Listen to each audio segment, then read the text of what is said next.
ready here for a huge Hall of Fame day as far as Major League Baseball is concerned. First off, here's my ballot. It's a no-brainer as far as the ballot is concerned. I mean, obviously, Jeter.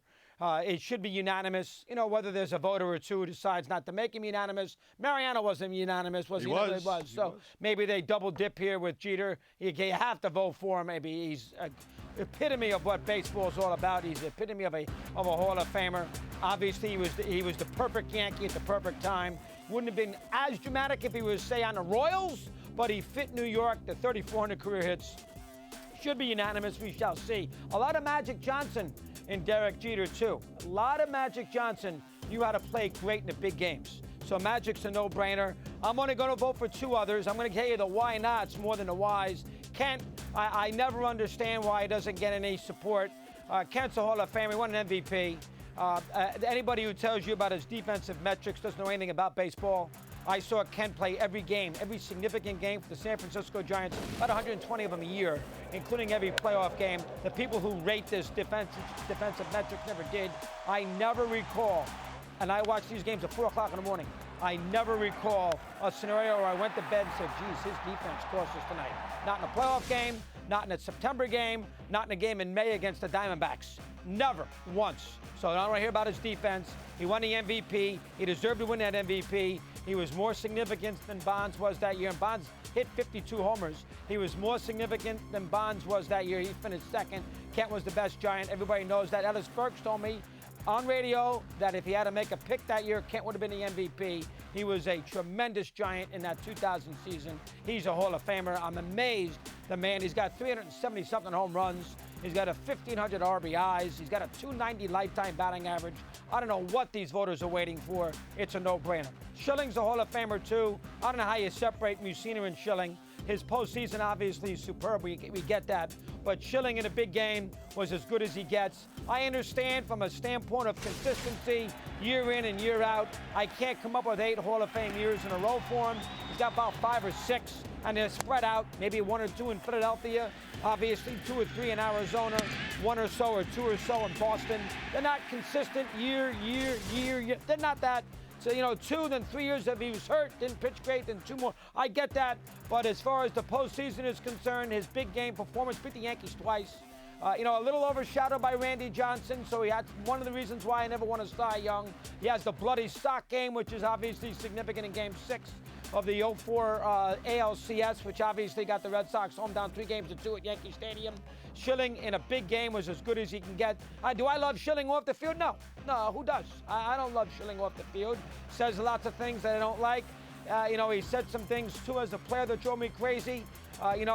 Remember about Schilling, he's also the same guy that told the whole world after Game 3 of the World Series in 2001, I don't know why Bob Brenly took me out of the game, but then he told Bob Brenly on the mound, I'm gas, get me out, but didn't tell the world that. So there's a lot of things I don't love about Schilling, but as far as his greatness is concerned, no question about it. In my eyes, he's a Hall of Famer. So he and obviously Kent and Jeter, those are the only 3 guys I'm voting for. I'm never, ever going to vote for the cheaters. And I understand that Bonds and Clemens were Hall of Famers long before they did steroids, but they are never going to get my vote. They cheated the sport. They cheated what the Hall of Fame is supposed to be about.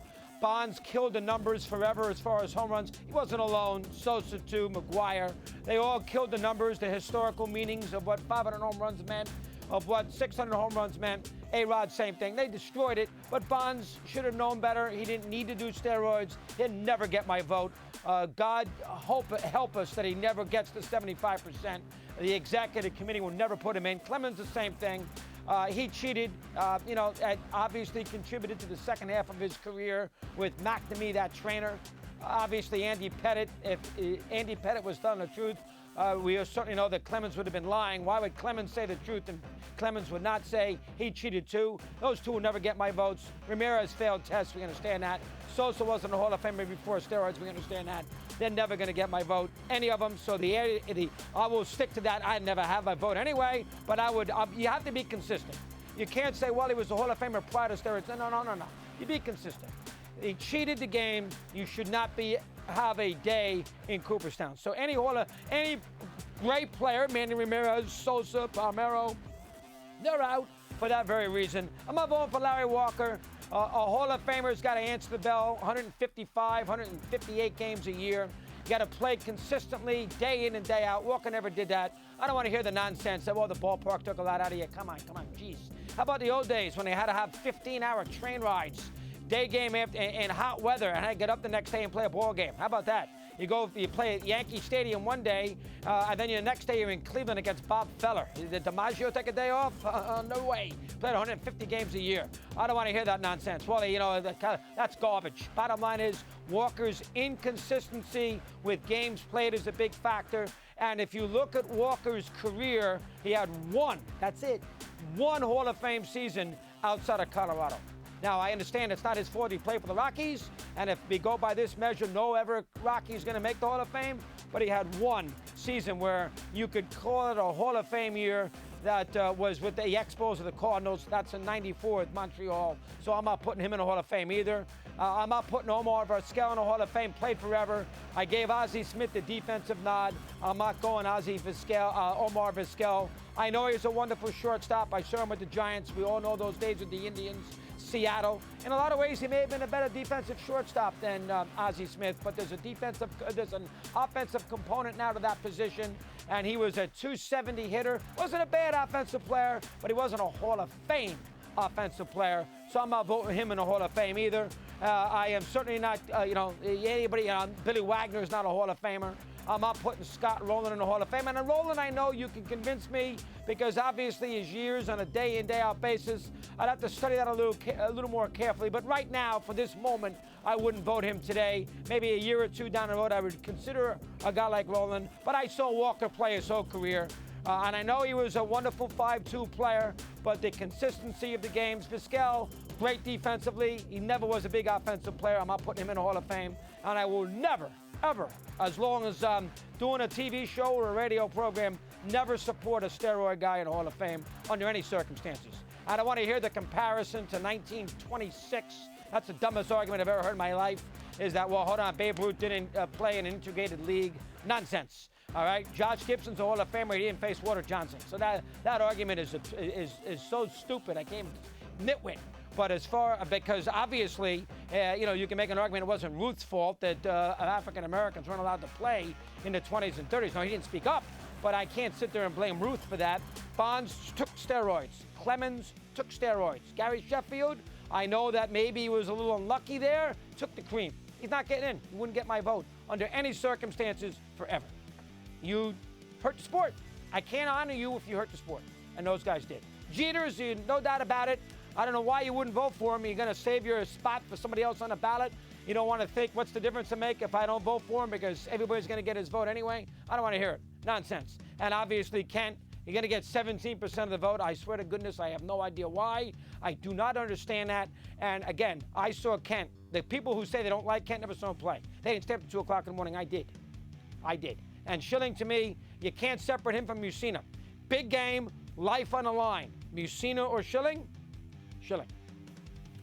Here's Bruce Schilling. The one thing you neglected to mention with Kent is he was a monster performer in the postseason. Very good. Well. Excellent hitter. Another guy who could, Sure, well, rise much to the better occasion. player than Bonds was in the postseason. I'll tell you one argument I'm taking umbrage with, which is really run rampant, seemingly the last 24 to 48 hours. I don't understand these comparisons to Larry Walker to the effects on his offensive play as to those that took steroids. Why are we even having that discussion?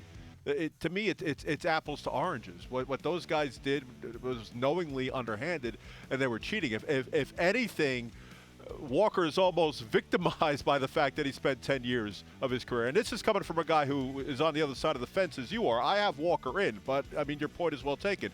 He played 17 years, and he missed 75% of his team's games. He played roughly 130 some odd of a possible 162 every year.